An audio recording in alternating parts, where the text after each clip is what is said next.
Guys, welcome back to my YouTube channel. അപ്പോൾ ഇന്നത്തെ ലിതുസ് വ്ളോഗിൻ്റെ പുതിയൊരു വീഡിയോയിലേക്ക് എല്ലാവർക്കും സ്വാഗതം. അപ്പം നമ്മുടെ ചാനൽ ആദ്യമായിട്ടാണ് ആരെങ്കിലും കാണുന്നതെങ്കിൽ ഒന്ന് വേഗം പോയിട്ട് സബ്സ്ക്രൈബ് ചെയ്തോളൂ കേട്ടോ. കഴിഞ്ഞ വീഡിയോയിൽ ഞാൻ എൻ്റെ ലവ് ലെറ്റേഴ്സിനെ കുറിച്ചാണ് പറഞ്ഞതെങ്കിൽ ഇപ്രാവശ്യം ഞാൻ എൻ്റെ ഡയറി കളക്ഷൻസിനെ കുറിച്ചാണ് പറയാൻ പോകുന്നത് കേട്ടോ. കുറേയൊന്നുമില്ല, പക്ഷേ മൂന്നാല് ഡയറികളൊക്കെ ഉണ്ടാവും കേട്ടോ ഞാൻ എടുത്തു വെച്ചത്. ബാക്കിയുള്ളതൊക്കെ ഞാൻ ഉപേക്ഷിച്ചിട്ട് കളഞ്ഞു. ഇതിലെനിക്ക് ഏറ്റവും പ്രിയപ്പെട്ട കുറച്ച് ഡയറികളാണ് ഞാൻ ഇവിടെ എടുത്തിട്ടുള്ളത്. അപ്പോൾ ഇത് 2 പാർട്ടാക്കി ചെയ്യേണ്ടി വരും തോന്നുന്നു. ഇപ്പോൾ ഞാൻ എടുത്തത് 2 ഡയറികളാണ് കേട്ടോ.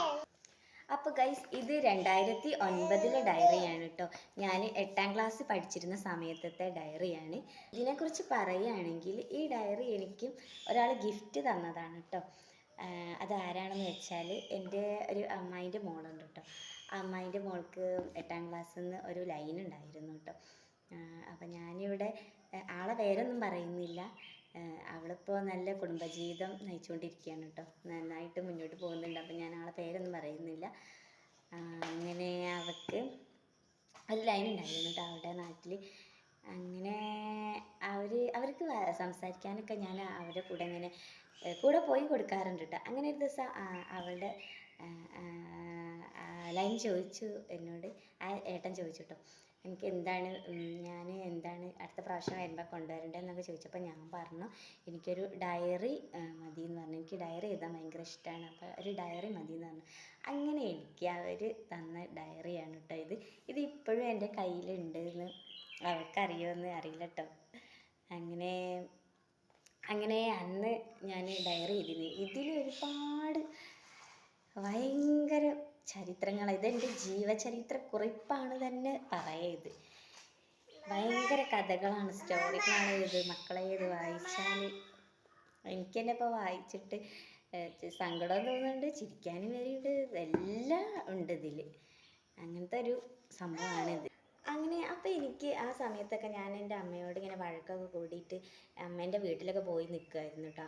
അങ്ങനെ ഒരു സമയത്ത് ഞാൻ എൻ്റെ അമ്മയുടെ വീട്ടിൽ നിന്ന് അമ്മയുടെ അനിയത്തിൻ്റെ വീട്ടിൽ പോയി നിൽക്കും.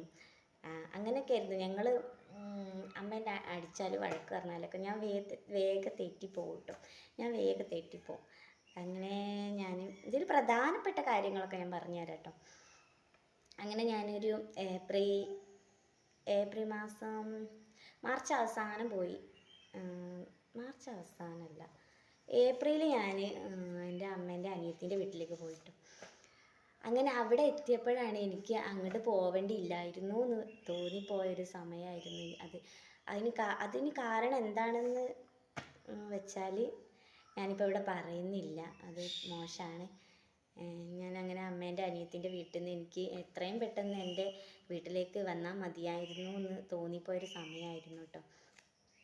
അങ്ങനെ ഞങ്ങൾ ആ ഒരു സമയത്ത് ഞാൻ അവിടെ നിന്ന് അവിടെയുള്ള ഒരു കുട്ടീൻ്റെ ഫോൺ വാങ്ങിയിട്ട് ചെറുക്കി വിളിച്ചിരുന്നു. എനിക്കിവിടെ നിൽക്കണ്ട, എനിക്ക് വീട്ടിലേക്ക് വന്നാൽ മതിക്ക് പേടിയാണ് രാത്രിയൊക്കെ, ഞാൻ അങ്ങോട്ട് പോരുകയാണെന്നൊക്കെ അങ്ങനെ പറഞ്ഞപ്പോൾ ചെറിയ ഈ അവിടെ നിൽക്കണ്ട, വേഗം പോരുന്നൊക്കെ പറഞ്ഞു. അങ്ങനെ കുറേ സംസാരിച്ചു. അങ്ങനെ ഏപ്രിൽ ഒരു 23-ാം തീയതിയോ അങ്ങനെ എന്തോ ഞാൻ വീട്ടിലേക്ക് തിരിച്ചെത്തി കേട്ടോ. ഏപ്രിൽ 25-ന് ഒരു കല്യാണം ഉണ്ടായിരുന്നു കേട്ടോ. അങ്ങനെ ഏപ്രിൽ 25-ാം തീയതി ഏപ്രിൽ 26-നായിരുന്നു കല്യാണം. ഏപ്രിൽ 25-ാം തീയതി തലേന്ന് എനിക്ക് ആദ്യമായിട്ട് ഉമ്മ തരാമെന്ന് പറഞ്ഞൊരു ദിവസമായിരുന്നു കേട്ടോ അത്. അപ്പോൾ പക്ഷേ അന്ന് ഉമ്മ തരാൻ കഴിഞ്ഞില്ല ഗൈസ്. പിന്നെ എനിക്ക് ആദ്യമായിട്ട് ഉമ്മ തരുന്നത് മെയ്യിലാണ് കേട്ടോ. 2009 മെയ് 7-ാം തീയതിയാണ്. മെയ് 8-ാം തീയതി ഒരു കല്യാണം ഉണ്ടായിരുന്നു, ഞങ്ങളുടെ വീടിൻ്റെ അടുത്ത് തന്നെ ഒരു കല്യാണം ഉണ്ടായിരുന്നു കേട്ടോ. അപ്പം അതിൻ്റെ തലേ ദിവസം ഉമ്മ തരാമെന്നൊക്കെ പറഞ്ഞു കേട്ടോ. അങ്ങനെ അന്ന് തലേ ദിവസത്തെ ഡയറിയാണ് കേട്ടോ ഗൈസ് ഇത്. കണ്ടോ, ഇതിൻ്റെ ഇപ്പുറത്തെ സൈഡിൽ ഒരു പേജ് കൂടി ഉണ്ടായിരുന്നു കേട്ടോ. ആ പേജിൽ ഞാൻ ചെറിയുടെ പേരൊക്കെ എഴുതി ഇങ്ങനെ കുറേ ഐ ലവ് യു ഉമ്മ ഉമ്മ ഉമ്മ ഉമ്മ അങ്ങനെയൊക്കെ എഴുതി വെച്ചിരുന്നു കേട്ടോ. പക്ഷേ അതിൻ്റെ അമ്മ പറിച്ചങ്ങോട്ട് കയറി.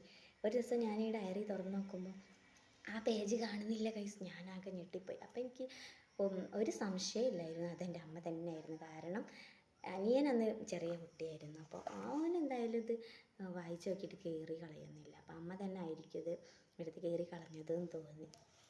അപ്പോൾ ഇത് മെയ് 7-ാം തീയതിയത്തെ എൻ്റെ ഡയറി കുറിപ്പാണ്. എനിക്ക് ആദ്യമായിട്ട് കവിളിൽ ഉമ്മ തന്ന ദിവസമാണ് കേട്ടോ, 2009 മെയ് 7-ാം തീയതി. അന്ന് എനിക്ക് ഉറക്കം വന്നില്ല ഗൈസ്. എനിക്ക് ഭയങ്കര എനിക്ക് അത് പറയാൻ കഴിയുന്നില്ല. അപ്പോൾ ഞാൻ എൻ്റെ അമ്മായിൻ്റെ മോളെ കെട്ടി പിടിച്ചിട്ട് ഇങ്ങനെ കിടന്നത്. അത് ഞങ്ങളെല്ലാവരും കൊലായിലാണ് കേട്ടോ കിടന്നത്, അകത്തൊന്നല്ല. ഞങ്ങളുടെ വീട്ടിലേക്ക് ഒരുപാട് നേരം 3 മണിയൊക്കെ ആയിട്ടുണ്ടാവും കല്യാണം വീട്ടിൽ നിന്ന് തിരിച്ച്. ഞങ്ങളുടെ തൊട്ടടുത്ത് തന്നെ ആയിരുന്നു വന്നപ്പോൾ. അങ്ങനെ ഞാൻ അവളെ കെട്ടിപ്പിടിച്ച് ഇങ്ങനെ ഞങ്ങൾ സംസാരിച്ചുകൊണ്ട് കിടന്നു. അതിപ്പോൾ ഓർക്കുമ്പോൾ തന്നെ മേലും കുളിര് കയറുന്നു. അങ്ങനെ 8-ാം തീയതി കല്യാണമൊക്കെ ആയിരുന്നു കേട്ടോ. 8-ാം തീയതി കല്യാണമൊക്കെ കഴിഞ്ഞു. നല്ല രസമായിരുന്നു.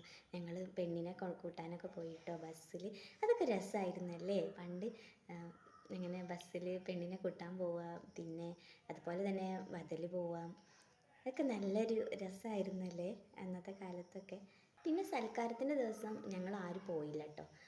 സൽക്കാരത്തിനൊന്നും പോയില്ല. സൽക്കാരം കഴിഞ്ഞിട്ട് പിന്നെ അടുത്ത ദിവസം പന്തലൊക്കെ പൊളിക്കുമല്ലോ, അന്നത്തെ ദിവസം പ്രതീക്ഷിക്കാതെ രാത്രി ചെറിയൻ്റെ വീട്ടിലേക്ക് വന്നിട്ടു.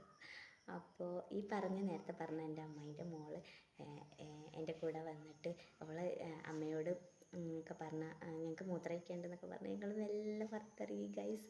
അങ്ങനെ അന്ന് 2ാമത്തെ ഉമ്മ തന്നത് എനിക്ക് ഇവിടെ തോന്നുന്നു. ആദ്യം ഇവിടെ പിന്നെ ഇവിടെ. അപ്പം അങ്ങനെ ജീവിതത്തിൽ ആദ്യമായിട്ട് ഞാൻ 8-ാം ക്ലാസ് പഠിക്കുമ്പോഴാണ് എനിക്ക് ഉമ്മ തരുന്നത്. പിന്നെ ആ സമയത്ത് കാർണിവലൊക്കെ ഉണ്ടായിരുന്നു കേട്ടോ. കാർണിവൽ അറിയില്ലേ? അങ്ങനെ ഞങ്ങൾ പോയിരുന്നു കേട്ടോ. ഞാൻ എൻ്റെ വീട്ടിൽ നിന്നും പോയിരുന്നു ഒരു പ്രാവശ്യം, പിന്നെ എൻ്റെ അമ്മയുടെ വീട്ടിൽ നിന്ന് അവരുടെ കൂടെയും പോയിരുന്നു കേട്ടോ. അതൊക്കെ ഞാനിതിൽ വളരെ വിശദീകരിച്ച് എഴുതിയിട്ടുണ്ട് ഗൈസ്. നല്ല രസമുണ്ട് കേട്ടോ ഇപ്പം ഇരുന്ന് വായിക്കാൻ. നല്ല മരണക്കിണറൊക്കെ ഉണ്ടാവുമല്ലോ, ബൈക്കും കാറൊക്കെ ഇങ്ങനെ ഓടിക്കുന്ന സ്പീഡിൽ പോകണം. അത് പിന്നെ തോണിയിൽ ഇങ്ങനെ അടി മേലോട്ട് പോകുന്ന സാധനം, അതിലൊക്കെ ഞങ്ങൾ ഒരുമിച്ച് കയറി എന്നൊക്കെ ഇതിൽ എഴുതി വെച്ചത് വായിക്കുമ്പോൾ നല്ല രസമുണ്ട് ഇപ്പോൾ ഇരുന്ന് വായിക്കാൻ. പിന്നെ ഗൈസ് ഞാൻ 2010-ലും 2011-ലും ഒക്കെ ഡയറി എഴുതിയിരുന്നു കേട്ടോ. പക്ഷെ അതൊന്നും ഇപ്പം എൻ്റെ കയ്യിലില്ല. പിന്നെ ഇത് 2014-ലെ ഡയറിയാണ് കേട്ടോ. ഇതിൽ മുന്നിൽ ചിത്രം കാണിച്ചത് തുറക്കുമ്പോൾ തന്നെ ഞങ്ങളുടെ 2 പേരുടെയും ഫോട്ടോയൊക്കെ ഉണ്ട്, കാണുന്നില്ല ഗൈസ്? ഞാൻ ചെറിയാണ് ഇട്ടത്. അപ്പോൾ ഇത് മോള് വലുതായതിന് ശേഷം അവളെ പേനൊക്കെ എടുത്തിട്ട് ഇതിലൂടെ ഇങ്ങനെ ഒരു ബോർഡറൊക്കെ വരച്ചതാണ് കേട്ടോ ഈ കാണുന്നത്, നിങ്ങൾ കാണുന്നത്. ഈ ഡയറി കല്യാണം കഴിഞ്ഞ സമയത്തുള്ളതാണ് കേട്ടോ. എൻ്റെ കല്യാണം 2013-ൽ കഴിഞ്ഞു. ഞാൻ +2 കഴിഞ്ഞ് ആ ഒരു സമയത്ത് തന്നെ എൻ്റെ കല്യാണം കഴിഞ്ഞിട്ടുണ്ട്. 2013 ആഗസ്റ്റ് 3-നായിരുന്നു കല്യാണം കേട്ടോ. ഇത് 2014-ലെ ഡയറിയാണ്. അപ്പോൾ ഞങ്ങളെ കല്യാണം കഴിഞ്ഞ വിശേഷങ്ങളൊക്കെ ആയിരിക്കും ഇതിലുണ്ടാവുക. ഞങ്ങൾ പിണങ്ങിയത്, ഞങ്ങളെ ഇണക്കങ്ങളും പിണക്കങ്ങളും ഒക്കെ ആയിരിക്കും ഇതിലുണ്ടാവുക. ഈ ഒരു ഡയറി ഫുള്ള്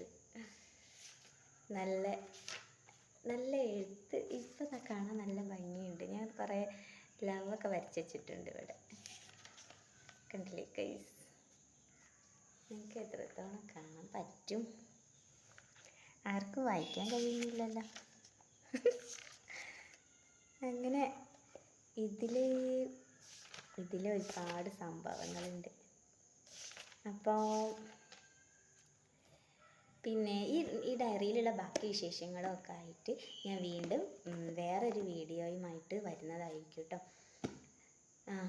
അപ്പോൾ ഞങ്ങളുടെ കൂടെ അന്ന് ഞാൻ മുന്നേ ഒരു വീഡിയോയിൽ പറഞ്ഞത് ഞങ്ങളുടെ കല്യാണം കഴിഞ്ഞിട്ട് ഞങ്ങൾ നേരെ ക്വാർട്ടേഴ്സിലേക്കായിരുന്നു കേട്ടോ മാറിയിരുന്നത്, ചെറിയ വീട്ടിലേക്കല്ലായിരുന്നു. അപ്പോൾ അവിടെ നിന്ന് എഴുതിയ ഒരു ഡയറിയാണ് ഇത്. അപ്പോൾ ഇന്നത്തെ ഡയറി വിശേഷങ്ങളൊക്കെ ഇത്രയേ ഉള്ളൂ. പുതിയൊരു വീഡിയോയുമായി കാണുന്നത് വരെ എല്ലാവർക്കും ടാറ്റാ.